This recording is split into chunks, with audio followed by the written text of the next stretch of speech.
खुलुमबाय बेलासेनि गोजोन हामलायनाय जासिनायजों बड'लेण्ड खौरांनि गासै नायगिरि नोंथांमोनखौ बरायबाय। दिनैनि रादाबखौ फरायदों आं रामायण बर'आ। दिनैनि गाहाय रादाबफोराव दङ गोदानै फोलावदेर लुफुंजानाय पेन्सन भवना बेखेव जाबाय। क'क्राझाराव हामबाय गारजा एबा लामा गाथेनाय फुजा होदों। बाक्सा सिमलानि सासे हौवासाया चेन्नाईआव खामानि मावनो थांबाय थानाय समाव हरखाबै ट्रेन सानिफ्राय बाज्रुमनानै माखासे जोखोम जादों। रायजोनि गिबि मन्त्रि सर्बानन्द सन'वाल बिथाङा हादोरनि गाहाय मन्त्रि नरेन्द्र मदि बिथांखौ लोगो हमदों। बर्मा कालजाराव स्कुटिजों जाब्रबथायाव सानै सुबुंनि जिउ खहा। अदालगुरि आन्सलिकनि सिङाव थानाय कापुरपुराव इउनिट एबसुआबो मुंख्लं सान फालिदों। बोसोरसे जाबाय सानै सेंग्रा सिख्लानि मोजां मोनलायनाया। नोंथाङा नायगासिनो दङ बड'लेण्ड खौरां। दानिया फैदो आबुं रादाबाव।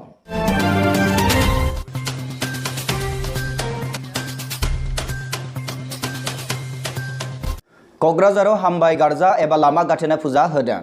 क'क्राझार जिल्लानि सिङाव थानाय कुमगुरि गामिनि रायजो राजाफोरा बाथौ धोरोमनि नेमखान्थि बादियै बोसोरफ्रोमबो जेथो दाननि जायखिजाया खालाराव होबोबाय थानाय बादिनो 27 जेथो मंगलबार मोनाबिलि समाव सरासनस्रा खैफोद आफोदफोरा जाहाथे दाफैथों आसाजों जाहाथे गामिनि रायजो राजा गथ' गथाय बोराय बुरि बयबो जेन आलो गोजोनै जिउ खुंनो हायो मिजिंजों हामबाय गारजा एबा लामा गाथेनाय फुजाखौ होयो। बड'लेण्ड खौरां नोंथांमोनखौ बरायबाय। दा आं दङ क'क्राझार जिल्लानि खुंगिरि गामियाव। बिथांमोना बोसोरफ्रोमबो होबोबाय थानाय बायदिनो बिथांमोननि बोसोरनि खैफोद आफोदा जेन दाफैथों होननानै बिथांमोना हामबाय गारजा लामा गाथेनाय फुजा फोरबो फालियो। बिथांमोननिफ्राय जों मिन्थिनानै लानि बिथांमोना मानि थाखाय हामबाय गारजा फुजा फोरबोखौ बोसोरफ्रोमबो फालियो।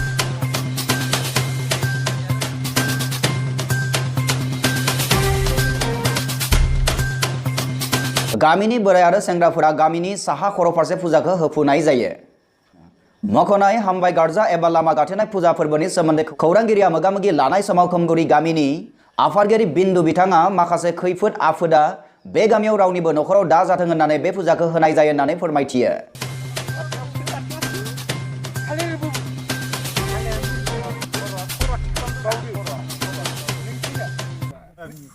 दा आं बिथांमोननि गामिनि आफादगिरि बिथांनाव आं सोंनो नागिरदों बिथांमोना हसाके मानो फालिमारो? बिथांमोना जे बे हामबाय गारजा फोरबोखौ फालियो थारैनो मानि थाखाय फालियो बेनि सोमोन्दै? बे जोंहा बोसोर गोदानाव जोङो जाहाथे बेमार आजार खैदां खैफोद बिपद आफद गामियाव सुखु गोजोनै जों जाहाथे मोजाङै मोजां रायजो मोनजालाङो बेखौ आसा थिनानै जोङो बोसोरफ्रोमबो होबोबाय थादों। दा बे जिनिसखौ गोदोनिफ्राय होबोबाय थानाय हिसाबै जों बेखौ दिनै नागारनो हाया। बे जिनिसखौ जोङो दिनै बे जिनिसखौ होबाय थानाय। बेजों लोगोसे आबै आबौमोना दिन्थिलांनाय नेमखान्थिफोरखौ अरायसम फालिलांबाय थागोन होननानै बिथाङा बुंथिबावो। क'क्राझारनिफ्राय बेनोजोर नार्जारिनि रिपर्ट बड'लेण्ड खौरां। गोदानै फोलावदेर लुफुंजानाय पेन्सन भवना बेखेव जाबाय।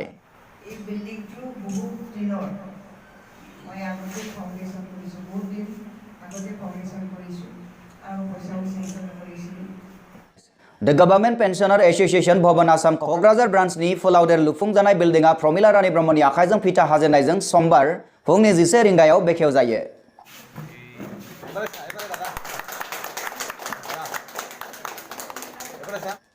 क'क्राझार जिल्लानि सिङाव थानाय आजिरा मोननाय बिथांमोननि नुजाथिनायजों बिल्डिं बेखेवजेननाय मेला मेहेरगोनाङै बानजाय जायो होननानै मिथिनो मोननाय जादों।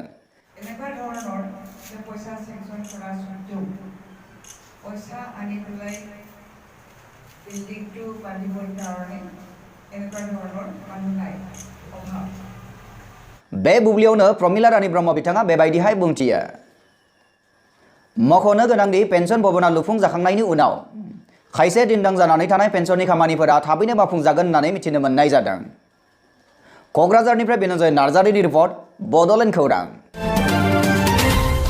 बाक्सा सिमलानिफ्राय चेन्नाईआव खामानि मावनो थांनानै सासे मानसिया जोखोम जादों। थांनाय 7 जुन खालाराव बाक्सा जिल्लानि हांगामा बर' 22 बोसोर बैसोनि हौवासाया चेन्नाईआव खामानि मावनो फैदोंमोन। हरखाबै फैबाय थानाय समाव ट्रेन सानिफ्राय बाज्रुमो आरो माखासे जोखोम जायो होनना मिथिनो मोननाय जादों।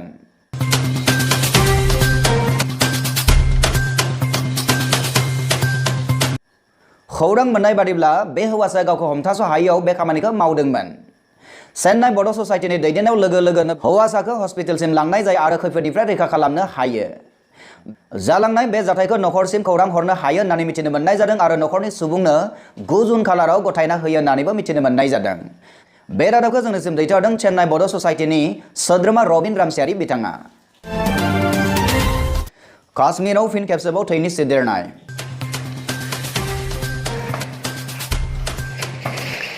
काश्मीराव उदखारिफोरनि गाग्लोबनायाव 7 CRPF जवानफोरा आरो 2 मुजाहिदफोरा जिउ गोमादों।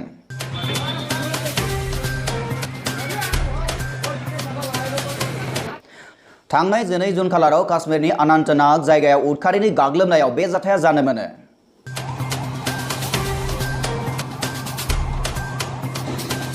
मोनथिनो मोननाय बादिब्ला उदखारिफोरा केपी र'डनि अनन्तनाग जेनेरेल बास स्टेन्डनि खाथियाव थानाय जेके जम्मु एन्ड काश्मीर पुलिस पस्टआव गाग्लोबो। D116 बेटेलियननि रमेश कुमार होननाय सासे CRPF जवाननि जिउ गोमादों होननानै मिथिनो मोननाय जादों। लोगोसे बे जाथायाव सासे फरायसा स्न'बारआ जोखोम जादों होननानैबो जोंनिसिम खौरां मोनफैदों। जोखोम जानाय CRPFफोरखौ देहा फाहामसालियाव दैथायहरनाय जादों होननानै जोंनिसिम खौरां मोनफैदों। जोखोम जानाय जवानफोरा जाबाय राजेंद्र इंगले, केदारनाथ ओझा, प्रेम चंद्र कौशिक, अभिमन्यु, महेश कुशवाहा। जोखोम जानायफोरनि गेजेराव महेश कुशवाहानि हालोदा गाज्रिथार होननानै मिथिनो मोननाय जादों। बे रादाबखौ जोंनिसिम दैथायहरदों काश्मीरनिफ्राय सुरेन्द्रनाथ बर' आरो मिजिं बिथांमोना। रायजोनि गिबि मन्त्रि सर्बानन्द सन'वाल बिथाङा हादोरनि गाहाय मन्त्रि नरेन्द्र मदि बिथांखौ लोगो हमदों। थांनाय 12 जुन खालाराव बिथां सन'वाला मदि बिथांखौ गोदान दिल्लीयाव लोगो हमो। जेब्लानो मदि बिथांखौ लोगो हमो अब्लानो बिथां मदिनि गोग्गो सुबुंथियानो गोबां थुलुंगा होयो होननानै बिथां सन'वाला बुंथियो।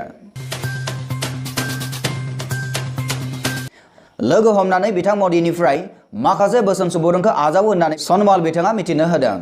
ब्युरो रिपर्ट बड'लेण्ड खौरां। बोसोरसे जाबाय सानै सेंग्रा सिख्लानि मोजां मोनलायनाया। बे हिनजावा बोसोरसेनि जालायलांबाय गोसथोनाया, ओमफ्राय बिदिनो हिनजावा आंजों बोसोरसे उनावनो फोथाय खेबस' खालामलाङो हिनजावसाया। थाफायोमोन, दा थगायनानै खारबाय आरो बे हिनजावा। नागारनानै थांबाय गुबुन हौवासाजों। थानांबाय गारना थांजानाय हौवासाया मेगननि मोदैजों। माबानि गुगामुगनिमोन आरो बियो, ओमफ्राय गावनि होननानै होदोंमोन अननायल' नङा थाखा फैसा गासै 7,000 रां। नाथाय खुदै मुलि लानानै थांबाय हिनजावसाया उरां फारां। 3,000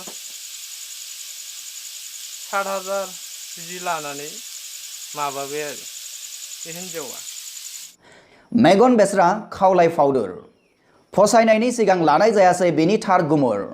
माबायाव थांथ'वाखै आं आसामाव। जानबुं नाम्बार मोनबाय, फनाव रायज्लायबाय, नोङो आंनि आङो नोंनि, सानैबो सासेया सासेनि। दा सेंग्राफ्रा बेंगालराव हिनजाव गोसथोनाय, हिनजाव मोजां मोननाय फेसबुकआव आपल'ड खालामनाय बेफोरखौ रावबो जाहाथे माबानो नाङा। गोदै गोदै रावजों थगायलांनो मोनबोला मानोथो फैनाय दसे गोरबोआव। सानाखैमोन जानांगोन आं हारसिं देग्लायनि बैसागो फोरबोआव। बिदिनो आं बायदि माबागोन आरो फस्थायनांगोन हिनजावा खारबा। एसेनोसै। मेहेर बसुमतारीनि गावनि नंगुबै जाथाय फोरमायथिनायजों बड'लेण्ड खौरां। बरमा कालजाराव स्कुटिजों जाब्रबथायाव सानै सुबुंनि जिउ खहा। थांनाय 12 जुन खालारनि मोनाबिलिनि 4 रिंगायाव स्कुटि जाब्रबथायजों सानै सुबुङा जिउ गोमानाङो। जिउ गोमानाय सुबुंफोरखौ पबिन रामसियारि आरो फनिधर डेका होननानै सिनायथिनाय जादों।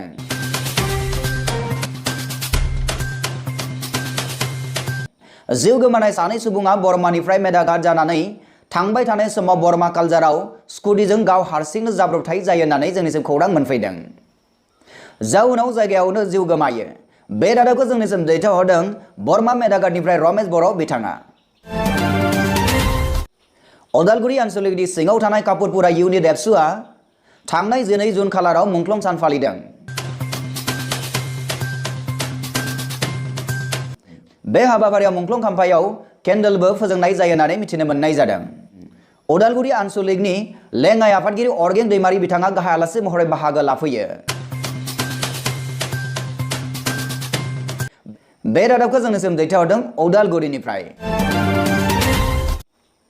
बड'लेण्ड खौरांनि गासै नायगिरि नोंथांमोनखौ फिन साबायखर जासिनायजों दिनैनि रादाबखौ एसेबांनो फोजोबनाय जाबाय। गोजोन्थों।